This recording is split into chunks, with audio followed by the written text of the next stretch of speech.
मित्रांनो, सरकारी नोकरी म्हणजे नुसती नोकरी नाही, तर तो एक रुबाब असतो. समाजात मिळणारी इज्जत, एकदम टेन्शन फ्री लाईफ आणि महिन्याच्या 1 तारखेला बँक अकाउंटमध्ये न चुकता पडणारा फिक्स पगार. पण थांबा, जर मी तुम्हाला असं सांगितलं की आपल्याकडे काही सरकारी नोकऱ्या अशा पण आहेत ज्यांचा पगार आणि रुबाब बघून मोठ्या मोठ्या प्रायव्हेट कंपनीतल्या IT इंजिनियर्सना सुद्धा घाम फुटेल? होय, तुम्ही अगदी बरोबर ऐकताय. आज आपण महाराष्ट्रातल्या अशा टॉप 10 सरकारी नोकऱ्यांबद्दल बोलणार आहोत ज्यांचा पगार, मिळणाऱ्या सोयीसुविधा आणि रुबाब सगळंच एकदम कडक आहे. तुम्ही स्पर्धा परीक्षेची तयारी करत असाल किंवा नुसतंच नॉलेज म्हणून बघत असाल तरी हा व्हिडिओ अजिबात स्किप करू नका. कारण नंबर 1 ची नोकरी अशी आहे जी सर्वांनाच हवी असते, पण मिळते फार थोड्या लोकांना. चला तर मग जराही वेळ न घालवता व्हिडिओला सुरुवात करूया. पण त्यापूर्वी तुम्ही जर आपल्या चॅनलवर नवीन असाल तर आत्ताच आपल्या चॅनलला सबस्क्राईब करा, कारण आपण दररोज इथे असे भारी भारी व्हिडिओज बनवत असतो. 10व्या नंबरवर येते ती म्हणजे सहाय्यक प्रादेशिक परिवहन अधिकारी म्हणजेच ARTO ची पोस्ट. मित्रांनो, रस्त्यावरून जेव्हा RTO ची गाडी जाते तेव्हा सगळ्यांच्याच नजरा तिकडे वळतात. या पदावर काम करताना तुम्हाला वाहनांची तपासणी करणे, ड्रायव्हिंग लायसन्सचे काम बघणे आणि ट्रान्सपोर्टचे नियम व्यवस्थित पाळले जातात की नाही हे बघण्याचं काम असतं. या नोकरीसाठी तुम्हाला MPSC ची परीक्षा द्यावी लागते. आणि आता पगाराचं बोलायचं झालं तर यात सुरुवातीलाच तुम्हाला जवळपास 75,000 ते 85,000 रुपये दरमहा पगार मिळतो. या व्यतिरिक्त तुम्हाला फिरण्यासाठी सरकारी गाडी, पेट्रोल आणि सरकारी राहण्याची सोय सुद्धा मिळते. जर तुम्हाला गाड्या आणि ट्रान्सपोर्ट क्षेत्राची आवड असेल तर ही नोकरी तुमच्यासाठी एकदम भारी ऑप्शन आहे. 9व्या नंबरवर आहे सरकारी महाविद्यालय किंवा विद्यापीठांमधले प्राध्यापक म्हणजेच असिस्टंट प्रोफेसर. या नोकरीत तुम्हाला स्वतःसाठी खूप सारा वेळ मिळतो आणि कामाचं किंवा टार्गेटचं जास्त प्रेशर नसतं. विद्यार्थ्यांसोबत राहायला मिळतं आणि तुमच्या ज्ञानाचा फायदा नवीन पिढीला होतो. यासाठी तुम्हाला नेट किंवा सेटची परीक्षा पास करावी लागते. जर आपण पगाराचा विचार केला तर 7व्या वेतन आयोगानुसार या नोकरीत सुरुवातीलाच 75,000 ते 90,000 रुपयांच्या घरात पगार मिळतो. नुसता पगारच नाही तर तुम्हाला संशोधनासाठी सरकारकडून एक्स्ट्रा पैसे सुद्धा मिळतात. वाचायला पुस्तके घेण्यासाठी भत्ते आणि सगळ्यात महत्त्वाचं म्हणजे दिवाळी आणि उन्हाळ्याच्या भरपूर सुट्ट्या मिळतात.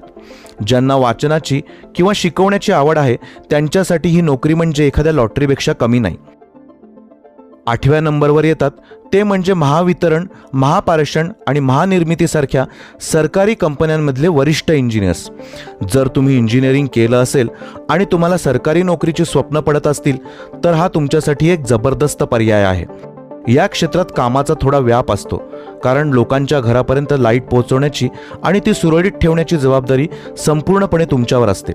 पण या कष्टाला तसाच भारी पगार पण मिळतो. इथे सिलेक्ट होण्यासाठी या 20 कंपन्यांची स्वतःची वेगळी भरती परीक्षा असते, ती क्रॅक करावी लागते. पगाराबद्दल बोलायचं तर सुरुवातीलाच इंजिनियर्सना 75,000 ते 1,05,000 रुपयांपर्यंत पगार दर महिन्याला मिळतो. शिवाय सरकारी इंजिनियर असल्यामुळे वीज बिलामध्ये खास सवलत, कुटुंबासाठी मोठा मेडिकल इन्शुरन्स, PF आणि ग्रॅच्युटी असे भरपूर फायदे मिळतात. 7व्या नंबरवर आहे राज्य कर सहाय्यक आयुक्त, assistant commissioner of state tax. मित्रांनो, जेव्हापासून भारतामध्ये GST लागू झालाय तेव्हापासून या डिपार्टमेंटचा आणि या अधिकाऱ्यांचा रुबाब खूपच वाढला आहे. ही संपूर्णपणे क्लास 1 अधिकाऱ्याची पोस्ट आहे. राज्यातला सगळा टॅक्स गोळा करणे, मोठ्या व्यापाऱ्यांवर लक्ष ठेवणे आणि टॅक्स चुकवल्यास धाड टाकणे ही सगळी कामे या अधिकाऱ्यांच्या हातात असतात. यासाठी तुम्हाला MPSC ची राज्यसेवा परीक्षा पास करणं गरजेचं असतं. या नोकरीमध्ये पैशांसोबतच खूप जास्त पॉवर बघायला मिळते. पगाराच्या बाबतीत सांगायचं झालं तर यात सुरुवातीला 80,000 ते 90,000 रुपयांच्या दरम्यान पगार मिळतो.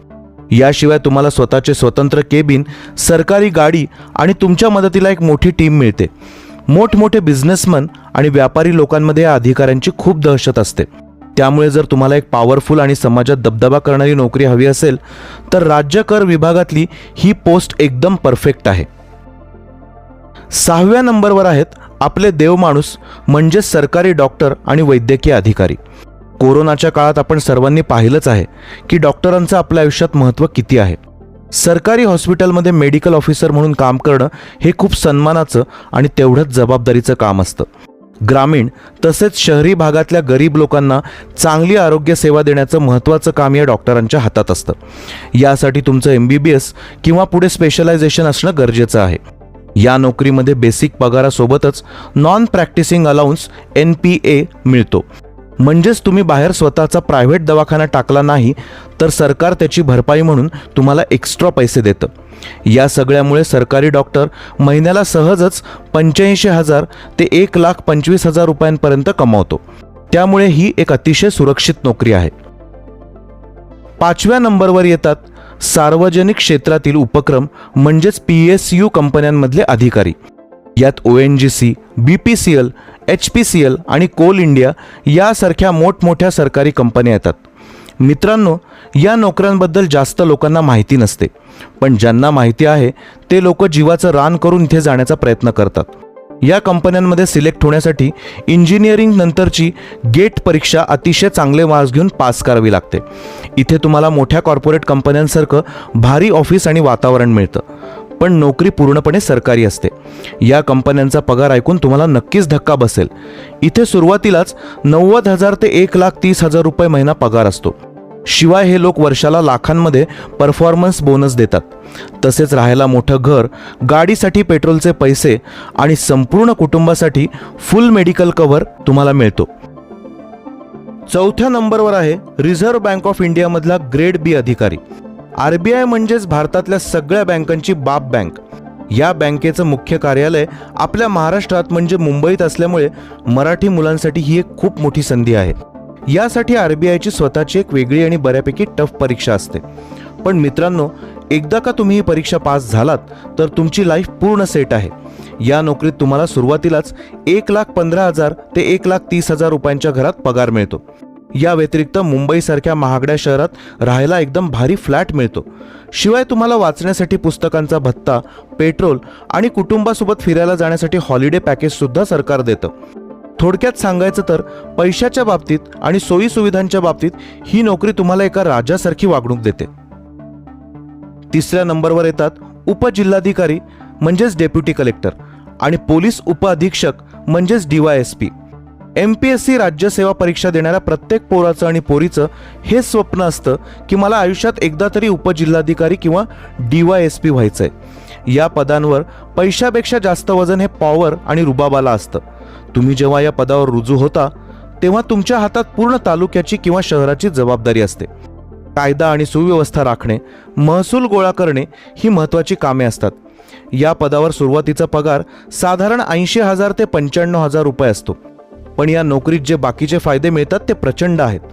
तुम्हाला एक आलिशान सरकारी बंगला, फिरण्यासाठी भारी गाडी, सुरक्षेसाठी पोलीस गार्ड्स आणि कामासाठी नोकर चाकर मिळतात. कोणत्याही कार्यक्रमात गेले तर VIP ट्रीटमेंट मिळते.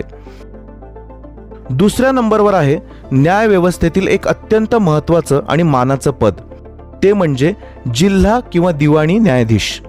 भावांनो, आपल्या समाजात न्याय व्यवस्थेला खूप मोठा मान आहे. कोर्टात गेल्यावर भल्या भल्यांना घाम फुटतो आणि जिथे तो माणूस न्याय देतो त्या न्यायाधीशाचा रुबाब काय असेल याचा फक्त विचार करा. या पदासाठी तुम्हाला लॉचं शिक्षण पूर्ण करून MPSC ज्युडिशियल सर्व्हिसची परीक्षा पास करावी लागते. या नोकरीत कामाचं स्वरूप खूप शांत आणि अत्यंत गंभीर असतं. पगारांचा विचार केला तर न्यायाधीशांसाठी खास ज्युडिशियल पे कमिशन लागू असतं. त्यामुळे त्यांचा पगार हा इतर सरकारी अधिकाऱ्यांपेक्षा खूप जास्त असतो. यात सुरुवातीलाच 80,000 ते 2 लाख रुपयांच्या घरात पगार जातो. या व्यतिरिक्त तुम्हाला अतिशय सुरक्षित आणि मोठा बंगला मिळतो, प्रवासासाठी भत्ते मिळतात आणि आयुष्यभर एक आदराची वागणूक मिळते. आणि फायनली 1ल्या नंबरवर येते भारताची शान, IAS आणि IPS अधिकाऱ्यांची नोकरी. मित्रांनो, या पदावर पोहोचण्यासाठी तुम्हाला देशातील सर्वात कठीण मानली जाणारी UPSCची परीक्षा द्यावी लागते. रात्रंदिवस एक करून अभ्यास केल्यानंतरच हे पद मिळतं. या परीक्षेतून तुम्ही थेट एका जिल्ह्याचे जिल्हाधिकारी किंवा जिल्ह्याचे पोलीस अधीक्षक बनता. हा एखाद्या जिल्ह्याचा राजा असल्यासारखा असतो. इथे सुरुवातीचा बेसिक पगार 56,100 रुपये असला, सर्व पगार मिळून लाखांच्या वर जातो. जसजसे तुम्ही वरिष्ठ पदावर प्रमोट होता तसा तुमचा पगार 2.5 लाखांच्या घरात पोहोचतो. पण मित्रांनो, या नोकरीचा खरा अर्थ पगार नसून पॉवर आहे. तुम्हाला राहण्यासाठी जिल्ह्यामधला सर्वात मोठा बंगला मिळतो. तुमच्या सुरक्षेसाठी गाड्यांचा ताफा असतो. तुमच्या एका सहीवर करोडो रुपयांचे प्रोजेक्ट पास होतात. समाजात जेवढी इज्जत या नोकरीला आहे तेवढी दुसरीकडे कुठेच नाही.